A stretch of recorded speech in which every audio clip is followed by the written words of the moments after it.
মৃত্যুটা তো আসলে বলে কয়ে আসে না। যদি বলে কয়ে আসতো তাহলে হয়তো বা অনেকে আগে থেকে সাবধান হতে পারতো। তো আমি যতটুকু আমার মনে হয়েছে যে একটা হিরো, সে তার মৃত্যুটা হিরোর মতোই হয়েছে। আমি ধন্যবাদ দিব আমাদের আলফা চ্যানেলের যে শাকিল ভাই, ওনাকে অবশ্যই, রায়হান রাফি ভাইকে অবশ্যই, কারণ ওনারা নিজেদের ইচ্ছায় স্বেচ্ছায় কিন্তু বাচ্চা দুটোর পাশে এসে দাঁড়িয়েছেন।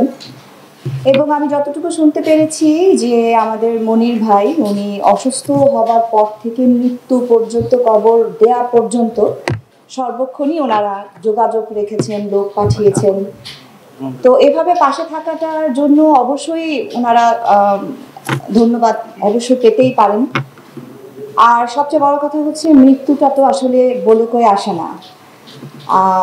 যদি বলে কয়ে আসতো তাহলে হয়তো বা অনেকে আগে থেকে সাবধান হতে পারতো। তো সবই আল্লাহর ইচ্ছা। সবচেয়ে বড় কথা, যারা দামি দেন তারা হচ্ছে আসল হিরো, ওনারাই কিন্তু আসল হিরো। তো আমি যতটুকু আমার মনে হয়েছে যে একটা হিরো, সে তার মৃত্যুটা হিরোর মতোই হয়েছে। আল্লাহ ওনাকে বেহেশত নসিব করুক, দোয়া করি। আর ওনাদের এই বাচ্চা দুটোর জন্য যে টাকাটাই আমাদের ফান্ডে এসেছে বা আসবে, আমরা ঠিক করেছি মানে এই বাচ্চা দুটোর ভবিষ্যতের দিকে তাকিয়ে যে আমরা ফিক্সড ডিপোজিট করে দিব।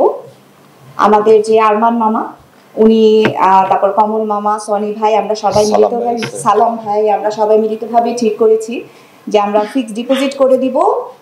5 বছর হোক, 6 বছর হোক বা 10 বছর হোক, যেন টাকাটা ডবল হয়ে আসে। বাচ্চা দুটোর যেন সমস্যার সমাধান হয়, ওদের হাতে যেন অনেক টাকা ভবিষ্যতে আসে, সেটা যেন তাদের কাজে লাগে। আপনারাও পাশে থাকবেন। আর আবারও মনির ভাইয়ের জন্য অনেক অনেক দোয়া থাকলো, আমাদের রিয়েল হিরোর জন্য দোয়া থাকলো। সবাই ভালো থাকবেন।